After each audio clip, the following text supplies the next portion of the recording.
Hola a todos, muy buenos días, tardes, la hora que estés viendo esto. Les damos la bienvenida a otro episodio de Cultura Compulsiva. Recibamos a Felipe Ríos, gran docente, amante de la literatura. El día de hoy vamos a platicar sobre el libro Rayuela. ¿Cómo estás, Felipe? ¿Cómo te sientes el día de hoy? Bien, pues encantado ya de estar de nuevo platicando de literatura contigo, Aranza. Un saludo a los fieles seguidores de la cuenta que afortunadamente cada vez son más y además más entusiastas. Ya no solamente dejan deditos arriba, sino que hacen comentarios enriquecedores, ¿no?, para la sección. Y bueno, también encantadísimo de hablar del que a los 16, 17 años era mi libro favorito, el típico libro que uno dice, bueno, ¿cuál me llevaría a una isla desierta? ¿Sí? Aunque ahora que lo digo, si me preguntaran cuál me llevaría a una isla desierta, yo creo que me llevaría un libro que me permitiera hacer un barco para regresar. Ese es un chiste de Ricardo Piclea. Pero bueno, Julio Cortázar, Rayuela, una de las novelas más significativas de la historia de la literatura, no solamente latinoamericana, sino mundial, ¿eh? Y que está muy próxima a cumplir 60 años ya de haber sido publicada, pero sigue igual de vigente que en su momento, el año 63. Wow.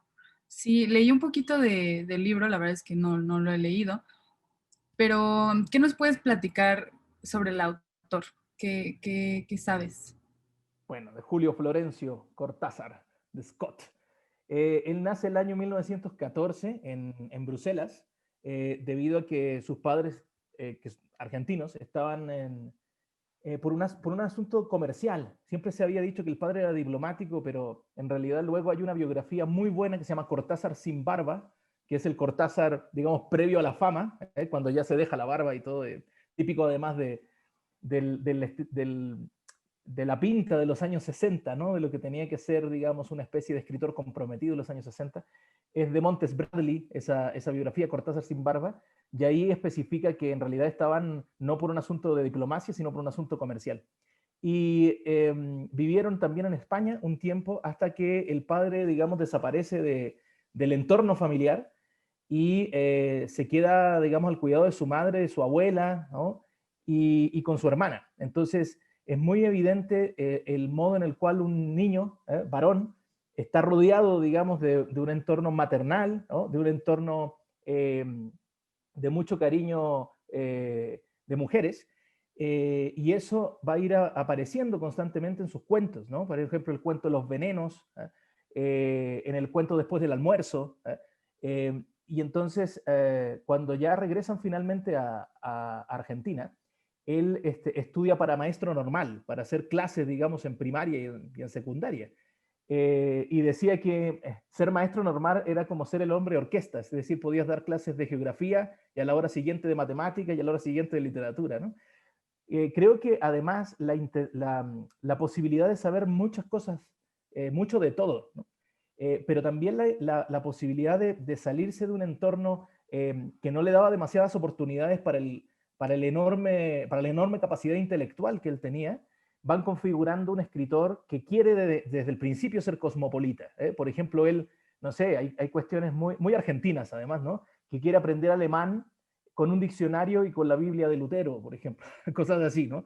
Es un tipo que sabía inglés y francés prácticamente como si fuera un nativo, ¿no? Y este trabajo de profesor, ¿no?, le va dando la posibilidad de ir haciéndose una biblioteca, un canon literario muy atípico, ¿eh? Al lado de los grandes nombres, ¿no?, como Baudelaire, ¿no?, Flaubert, están unos nombres raros, como por ejemplo un olvidadísimo Alfred Jarry. Alfred Jarry es el inventor de una especie de ciencia de las excepciones, que se llama patafísica. En lugar de fijarte en las leyes, en lo que nos dicen las leyes, vamos a fijarnos en lo que nos dicen las excepciones, y por lo tanto, esa es una manera también alternativa de vivir. Es un asunto muy lúdico, ¿no? Bien, y entonces él publica el año 51, el primer libro de cuentos, extraordinarios, son 8 cuentos, cada uno es como una especie de camafeo en sí mismo, que se llama Bestiario. Ahí, por ejemplo, viene el cuento más reconocido de él, que se llama Casa Tomada.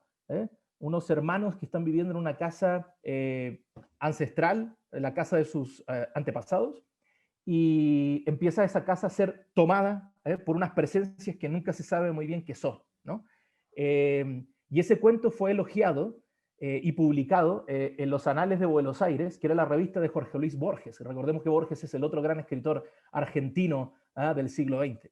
Por lo tanto, el espaldarazo de Borges le daba posibilidad de hacerse conocido, digamos, de empezar a hacerse conocido en Argentina. Primero con Bestiario, ¿no? En ese libro pueden encontrar también Carta de una señorita en París, que es ya el ejemplo de lo que va a ser el relato fantástico, que eso hay que hacer muy bien la distinción entre el Cortázar fantástico y el Cortázar ya de Rayuela, cuyas preocupaciones son otras, ¿no? El Cortázar fantástico es, por ejemplo, en una realidad cotidiana irrumpe algo que es inquietante o desafiante para nuestra razón. Por ejemplo, Carta de una señorita en París es una carta que escribe un personaje en Buenos Aires que está cuidándole un departamento a una señorita que se fue a París y dice, todo va bien excepto que empecé a vomitar conejos. Y los conejos ya están destruyendo la biblioteca y están destruyendo la sala, ¿sí? No sé cuántos conejos voy a seguir vomitando y hasta cuándo se puede soportar esta situación, ¿no? Entonces, claro, así como Kafka describió de la manera más normal del mundo que Gregorio Samsa despertó convertido en un insecto una mañana, él trabaja también esa línea del fantástico, ¿no? El otro cuento genial es Bestiario, que le da nombre al volumen, y es un cuento en donde en una parcela, digamos, en una finca, como le llaman los argentinos, digamos, hay una interacción familiar, pero anda un tigre suelto. Entonces, como es lo más normal del mundo tener una mascota, un tigre, nada más se tienen que comunicar en dónde está el tigre. Entonces, ahora el tigre entró a la cocina, no se metan allá, pero la vida sigue normal, ¿no? Entonces, todos estos elementos bastante inquietantes dieron de hablar de un escritor que, bueno, tenía casi 40 años cuando publica su primer libro de cuentos, ¿no? Es un escritor que se fue preparando. Hay escritores que son precoces y a veces eso es un riesgo porque la precocidad se acaba en términos creativos, ¿no? Bastante pronto. Pero este es un escritor que se fue formando, ¿no? En la alta cultura y publica el libro Bestiario. Y bueno, luego tenemos libros como Final del Juego, donde repite, aunque con ciertas variaciones, pero repite la fórmula del fantástico, del relato fantástico. Ahí viene La Noche Boca Arriba, por ejemplo, Axolotl, que son grandes cuentos, Continuidad de los Parques. Y después publica un librito extraño, publica un librito de unas criaturas que son en realidad como estereotipos del comportamiento social. Se llama Historia de Cronopios y de Famas. Los cronopios son seres que viven justamente no en las leyes, no haciéndole caso a la norma, sino en las excepciones. Viven con valores propios. Y bueno, hay que mencionar un texto que ya había aparecido en Cultura Compulsiva, que es un texto previo a Rayuela, que se llama El Perseguidor. Después se incluyó en un libro llamado Las Armas Secretas, pero El Perseguidor es la historia de Charlie Parker, que es sin duda uno de los grandes, si no el más grande, cultor del bebop en el jazz, ¿no? del estilo bebop. Y ahí ya estamos viendo en El Perseguidor las preocupaciones de tipo identitario, de una búsqueda, digamos, de una forma de vivir, como lo decía, alternativa a la norma, ser más cronopio que fama, para usar los personajes que él utilizaba. Y además el gusto por el jazz, ¿no? Recordemos que el jazz es la música de la libertad, es la capacidad de decidir y de improvisar en ciertos momentos y no seguir los esquemas, ¿no? Eso podríamos hablar del Cortázar pre-Rayuela, ¿no? Entonces, claro, hacia el año 63 ya tenemos un escritor tremendamente dotado, un sujeto que está a punto de cumplir 50 años, pero es un sujeto que en términos anímicos y en términos mentales se comporta como si fuera un joven de 25 que está en plena búsqueda, ¿no? de sus referentes estéticos y de su identidad. Wow, qué interesante. Entonces se podría decir que como que él empezó con cuentos y con una realidad fantástica. O sea, algo característico de él es una realidad fantástica. Wow. Así es, sí. Sí, todos los cuentos que están en esos 3 primeros libros que son Bestiario, Las Armas Secretas y Final del Juego, son cuentos de corte fantástico, excepto en Las Armas Secretas, en donde ya aparece, ¿no? Aparece el perseguidor, ¿no? Y luego, bueno, él había hecho una solicitud para estudiar, para irse de intercambio, con un proyecto que era muy marciano y que él pensaba que no se lo iban a aceptar y se lo aceptan y viaja a París, ¿no? Y ya París finalmente se convierte en su, ni siquiera en su segundo hogar, yo creo que en el primero. En realidad era un escritor parisino metido en Buenos Aires, pero digamos por azares del destino, ¿no? Siempre es una especie de retorno también al mundo de la infancia inicial, ¿no? El mundo europeo. Entonces, ¿qué va a pasar en Rayuela? ¿No? Digamos, es una novela que, o algunos le han dicho la gran antinovela, ahorita vamos a ver por qué, pero es una novela que inicialmente parece que nos cuenta la historia de un amor alternativo, un amor que se sale de la norma, un amor que digamos que se inventa sus propios códigos y su propio universo entre un argentino que se llama Horacio Oliveira y una uruguaya que se llama Lucía, pero que él le dice la maga, ¿no? La maga. Es la capacidad de, digamos, el encuentro con el ser amado que provoca hechizo, ¿no? Que provoca, digamos, esa es una dimensión de lectura.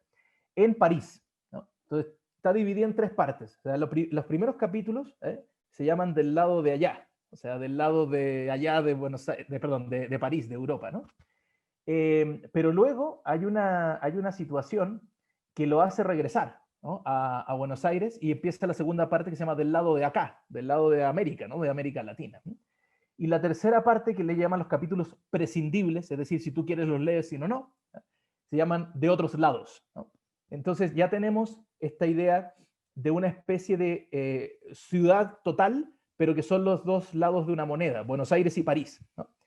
Y además, la intención de este sujeto, de Horacio Oliveira, que es bastante atormentado en términos de querer siempre salirse de la imposición, ¿no? De una existencia ya dada por la sociedad, por los padres, ¿no? por la educación, ¿no? formal que uno recibe, tanto en un lado como en otro. Por ejemplo, en París, él tiene una especie de grupo de amigos que le llaman el Club de la Serpiente.